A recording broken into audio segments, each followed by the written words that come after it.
and a big welcome to you into our show, lcpioneers.com live, presented by PioStream, as we are with you 4 days a week, Tuesday through Friday, 11:30 a.m. Pacific time, on Facebook Live and archived at youtube.com/lcpios, a chance for you to keep connected with student athletes, coaches, alumni, and members from throughout the Lewis and Clark College community.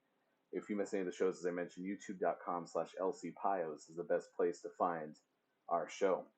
Hi, everyone. I'm Ryan Goff. I am the play-by-play voice and Director of Athletic Communications for Lewis and Clark College. We are the Pioneers out of Portland, Oregon, and a member of the Northwest Conference, an NCAA Division III conference with schools from throughout Northwest Oregon and the state of Washington, and over 430 institutions competing in the Division III world. A chance for our student athletes to compete nationwide, and Lewis and Clark Sports a very robust overseas study program too, so a chance for our student athletes to go around the globe and a chance to experience really firsthand a lot of learning opportunities through a liberal arts education. It truly is a unique opportunity. And we're excited to talk more about those things with you on this show as we go along in the coming weeks. Now week 22 of having the show, dating back to the last day of March. And with that said, we've had a chance now to have some of our head coaches come on the show multiple times. Today will be no different. Aaron Campbell will join us, the head track and field coach for Lewis and Clark. Grew up in Oregon, and with that at top of mind, I'm back in the original PioStream mobile studio because the new one that we've been using the last couple of weeks is in my garage. And right now the air quality in Salem, Oregon is not such that I'm spending much time in there because of the wildfires that are going on throughout Western Oregon and honestly throughout the state, throughout the Pacific Northwest, even bleeding into Montana. Fire season is here, but it's certainly threatening more of the metropolitan areas, if you will, and a lot more towns than I remember, at least growing up in Montana. And that's a question I'll ask Aaron: is the wildfires seem different this time around? We'll also talk about how, with the pandemic still in place, still happening across our country, how his student athletes have been impacted and some of the things that he has to do differently now, managing track and field with something that's now lasted 6 months, much longer than I'm sure anyone had either anticipated or wanted. If you have any questions for Aaron or any of our guests, you can always get involved with the show. Put something in our Facebook Live comments or email us, sports@lclark.edu, and let us know if there's someone you want to see on the show. Earlier this week, we had Emily Thompson, an alumnus of track and field and women's soccer, on the show, as well as Nick Campen yesterday from men's rowing. We want you to get in touch with the show. You can through our Facebook Live, but also through LC Pioneers on Twitter and Instagram. You can find us on both of those platforms as well. And then we invite you to go to lcpioneers.com. There you can keep tabs on the latest information and see some of our past shows linked through right on the main page. You see Nick Campen there, our guest from yesterday. Also, different pieces of news impacting Lewis and Clark athletics, including the promotions in sports medicine, and then also our landing page for reopening fall 2020. You can find that directly at lcpioneers.com/COVID. So with that said, let's bring in our guest for today. He's the head coach of Lewis and Clark Track and Field. We're proud to welcome in Aaron Campbell to the show. Aaron, appreciate you taking time to join us and make some time on this Thursday. Second time through the show, and I had really hoped that we would have a different topic to discuss this time around, because last time we had you on, it was on the heels of the cancellation of the spring season. Now everything in the Northwest Conference has been postponed through at least January 1st, 2021. How are you and your student athletes doing, handling everything still going with the pandemic? Yeah, thanks for having me on, Ryan. So far, it's been challenging. One, just trying to get back to the flow of being on campus, and for a lot of our students, it's challenge of new academic year. It's getting back into training shape. Every person on our team had a different training environment that they were working with over the summer. Being on campus and going to class or doing online classes. It's a new experience all around, and those are things that our team is trying to adjust to, and doing that all while doing all the other stuff that's going on around them, of having their family back home, still working through the challenge of the pandemic, and seeing their friends who may or may not be on campus right now. It's been a challenge, but we're definitely working through it. Yeah, and I think this is one of those situations, I suspect, where uh, teamwork is at an ultimate high because you have to rely on one another even more emotionally than I imagined in the past. How do you see your student athletes coming together? And some of the ways, we asked this of some of our previous coaches who have come on for the second time. What are some of the ways that maybe because of the pandemic, you had to try things that maybe you wouldn't have otherwise tried that have also maybe helped keep the team together a little bit more? Well, it definitely gives you as a team and as a coach an opportunity to throw out any pre-existing playbook and kind of have a blank page that you can start with. It's definitely an opportunity to try new things, to look at things as a coach. You always have these ideas that maybe we'll try this next year, or maybe we do this looking long term, that you just never really think about until you're in a situation where you're like, all right, now we really have to do a bunch of new things that we need to do, or having this is way more urgent than it would have been in years past. I think some of those team culture aspects and those connection aspects that are really heightened right now because you may not be training in the same way that you would have done in years past, or you may have students who may have not had the same human interaction over the past 6 months that they definitely crave now, and you're looking at all the ways that you can improve the team because it's it's different. It's different circumstances, and that's one of the fun parts about coaching is finding all the ways that you can improve as a team and as an individual. And that's one of the challenges this year is, all right, like what are some things that I may have not done in the past or we may not have tried in the past that are essential to us being better right now. So let's focus on fall 2020. We're just entering the later stages of the second week of classes being in session. What have you been prepping your student athletes for? What do you think the rest of the fall is going to look like, and how are you navigating kind of that ever-changing landscape?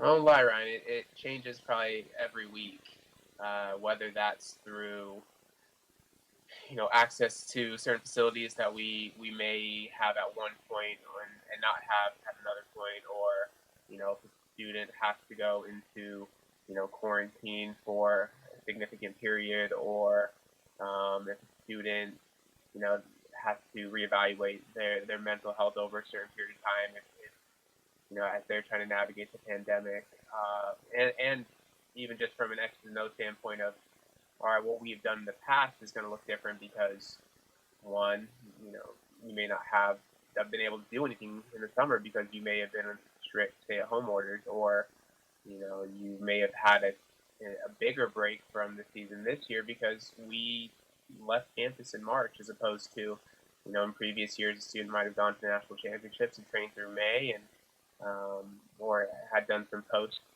championship stuff in June, and now it's okay. What does training look like in 6 months of inactivity? And trying to figure out all those has been challenged. I think we really tried to get a really great picture of where each athlete is at, and put some plans together that obviously help us in the immediate, but really position us to run fast and stay healthy long term. Aaron Campbell joining us on lcpioneers.com live, head track and field coach for Lewis and Clark. Uh, let's focus on some of the student athletes that are here for the first time. We haven't really had a chance to talk to you about your incoming class and maybe the makeup of the roster when we are able to return to competition. What are you excited most about from the incomers and then also some of your return? Yeah, we're excited for a lot of things, and it's the dynamic that we're going to have this year is going to be different than any year that I've seen since I've been at Lewis and Clark. I think the biggest difference you're going to see is you're going to see huge distance crew that we haven't had in the past.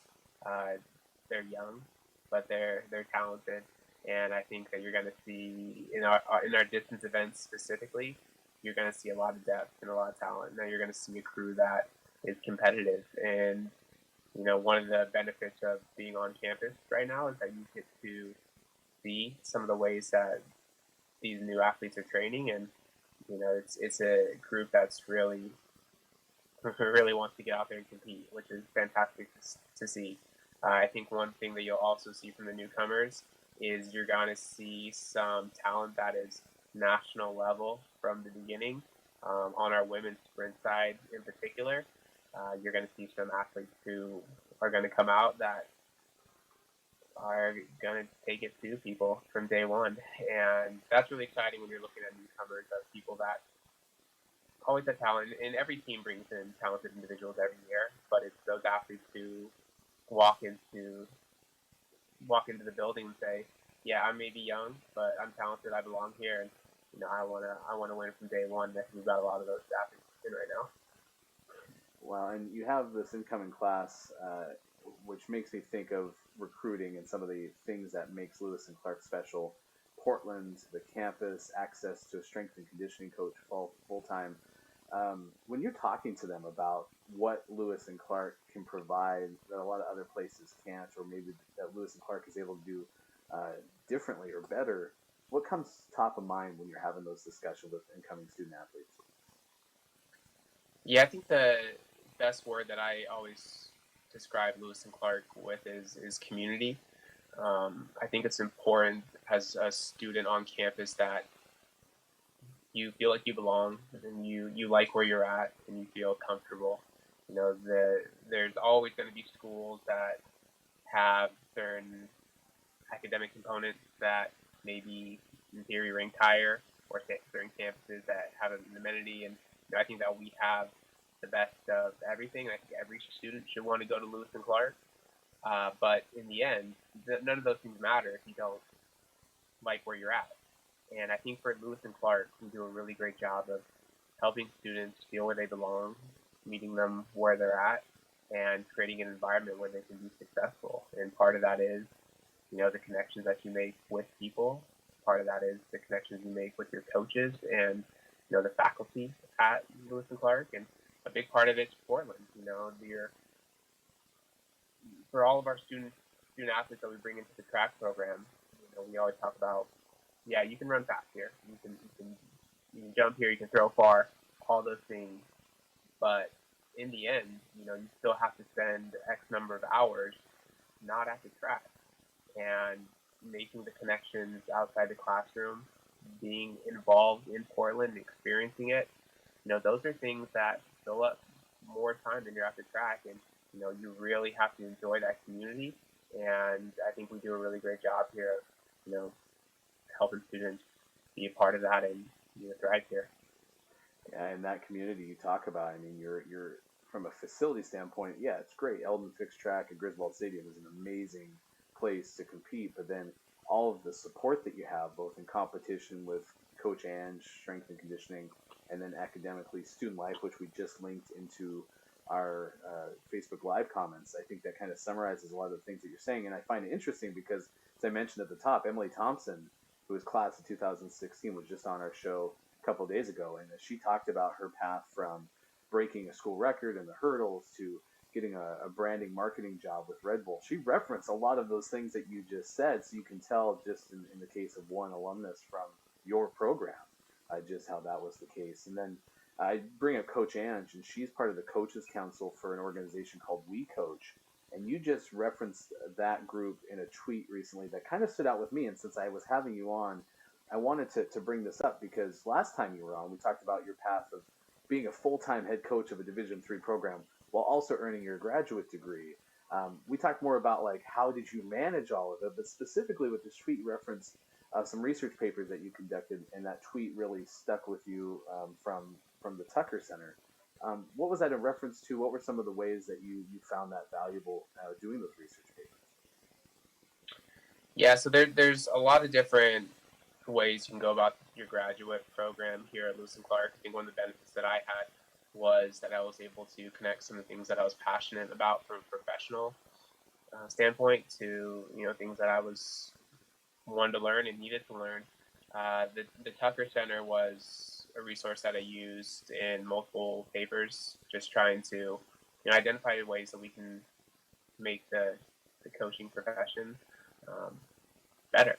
And one of the ways is putting more women in coaching roles. I think that for so many sports, um, there are opportunities where they need representation beyond what we're currently providing for our student athletes. One of the things that struck me from one of my very first papers was that the representation of men coaching women's sports versus women coaching men's sports, and the percentages of coaches who cross over is unbelievable, because there are, you think about, specifically, let's talk about like men coaching volleyball. The percentages are much higher than, say, women coaching football or coaching baseball. They're just not that same representation. And when you look across the board at, not just opportunities, but, how are we serving our women student athletes? And I think that us as a profession can do much better. And it starts with, representation. We have to have hiring, we have to have retention, and the Tucker Center does a great job at identifying, areas that there is a lack of representation, but areas that we're losing coaches. And I think us as a profession, us in athletics, should shoot higher than what we're doing right now, because right now I don't even think we reach a standard that we can feel comfortable or feel accomplished with, because we don't represent it appropriately. You can find that tweet from Coach Campbell, and we coach specifically an organization that focuses on what you're referencing there. AC Aaron Campbell on Twitter, so we'll make sure that more people can check that out. He is Aaron Campbell, our head coach of track and field, joining us on lcpioneers.com live on Facebook Live, Tuesday through Friday, 11:30 a.m. Pacific time. I talked about it at the top, and I really have been struck hard by the fires the last couple of days myself. I don't recall, Aaron, there being so many areas with such mass population being threatened by fires in the past. You grew up in Oregon. I grew up in Montana. What do you recall about fire season and the danger that they pose to the Pacific Northwest? Yeah, so growing up in Bend, you're in the high desert, so it's dry. Forest fires are you definitely grow up in the summers and the fire season, being able to kind of smell smoke in the air, and that was, I guess, a staple of my summer. Is you're outside doing what you do, and you smell in the air, and you're thinking, oh, it's fire season in Oregon. But there is absolutely something different about this one, because being over here in the valley and smelling it is totally different. You can look outside, and I'm right next to a window right now, and it's nothing like I've ever seen, definitely in terms of proximity, but just seeing all the areas affected in Oregon is totally unique. I've, much like other people, I've had a chance to just be on social media and see the damage, and it's heartbreaking. It's heartbreaking, thinking about the people. It's heartbreaking, thinking about the communities that are going to be permanently affected. And there's definitely the part of me that remembers coming over here and driving through Detroit Lake and Mill City, and up through Salem, coming to Portland, and thinking, knowing that's not going to be the same. And I just really, my heart is broken for the people and the communities that are devastated by this. Absolutely, well said, and our thoughts as well, from all of us at the Pioneers Athletics Department. I will say then we should close on at least two moments of positivity, one of which, congratulations on your engagement. I hope that now everyone watching Facebook Live, of course, can get invited. I mean, you'll have the biggest wedding in the history of all Pios athletics, I hope. Yeah, it's an exciting time to be me, I guess, in that regard. But I am very excited, and I'm one of the fortunate people that can, say he's marrying his best friend. So excited. And then, secondly, you picked your hockey team right, because they're in the Western Conference finals. So you're going to have either Stars or your Knights in the Stanley Cup finals. So I'd call it cherry picking. But if that's what you want, if you want to pick the front runner, then that's your prerogative, I guess, when you jump into hockey. Yeah, I could have picked any team, and I'd be lying if I said I usually, more times than not, I'm usually picking the right team. So I feel good, and I think I wouldn't bet against myself when picking an NHL team to go to the Stanley Cup. Yeah, well, you picked a good one. I mean, at least Vegas proximity, you're gonna have a chance to go down there when we all can travel again. Aaron Campbell, I really do appreciate you taking some time to join us. Thanks for all you do for our student athletes, and we'll hopefully talk to you again soon. Awesome. Thank you, Ryan. You're welcome. That's Aaron Campbell joining us on lcpioneers.com live. Really great guy. And what I really enjoyed about his comments stemming from that question about We Coach and the Tucker Center and his work in graduate is he has been active on our campus with the idea of inclusion on his mind. And he's definitely taking actions. And that's something that I admire about Aaron a whole lot. You can tell as he talks, something serious about the wildfires and something that he's experienced firsthand, to adjusting with COVID and everything that's still going on with his track and field program. He's very steady, and I respect that a ton about Coach Campbell, because he doesn't seem to get too high, doesn't seem to get too low. He's able to kind of maintain his poise in some of the worst circumstances, some of the best circumstances, and I really enjoy that about him. So him coming on the show today, to round out our live shows for the week, we will have a re-air tomorrow. Kind of at least that's a pretty good tone.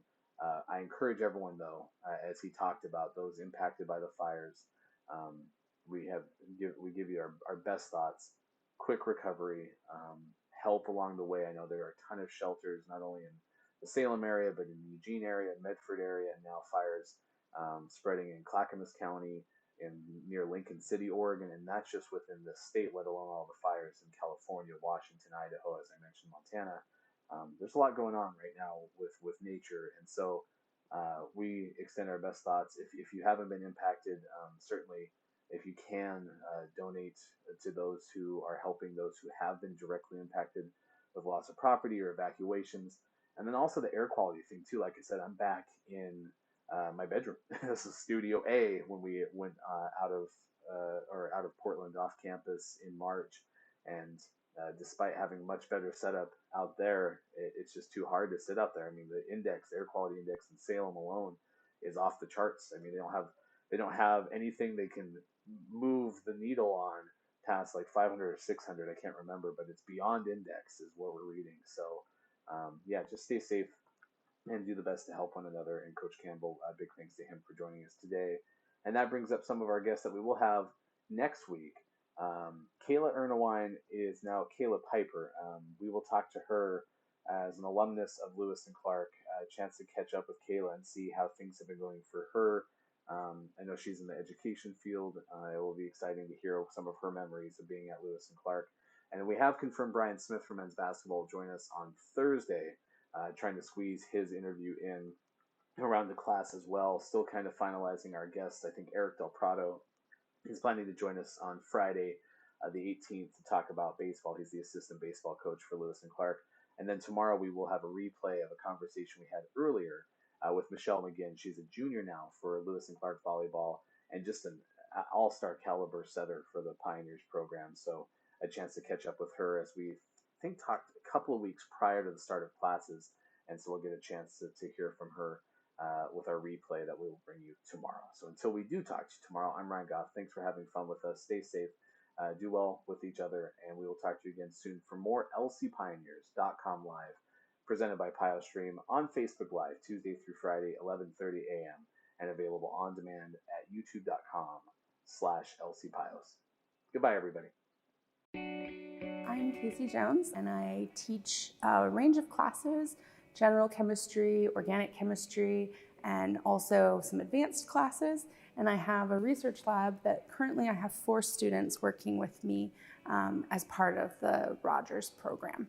The summer experience is a way to get really deeply involved in the science that is here and be able to start to define what might be what you want to do next. So the brown bag gives our students a chance to explain their research and really show the context and the application of what they're doing to a very broad range of students and faculty. It's interesting to be able to communicate to other scientists what your work is, and it forces you to learn how to talk about your subject so that not only experts in your field can understand it, but others can understand it as well, which I just believe is a good life skill. To talk about your research in a way that anybody can understand it really is a valuable experience, and it's something that you don't get a lot of practice for except in these contexts. Because oftentimes you're giving a presentation to a classroom filled with people who know basically the same things that you do, but in a brown bag, you have to be able to explain and provide motivation for everything that you're working on and why it's important and why it's relevant to be studying.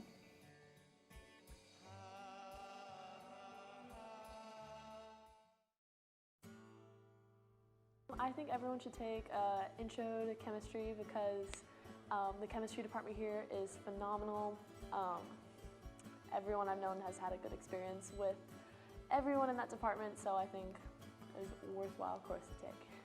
What is one class that everyone should take at Lewis and Clark? I really enjoyed Education in a Complex World.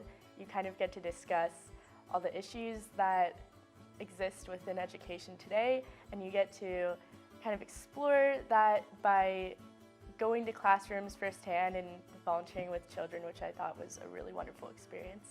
One class that everybody should take at Lewis and Clark is anything with Kundai-Trindo. I think he definitely changed how I thought about rhetoric and media studies and just education in general. For me, it was International Affairs, just Intro to International Affairs, because I think it really gives a good perspective on important issues around the world.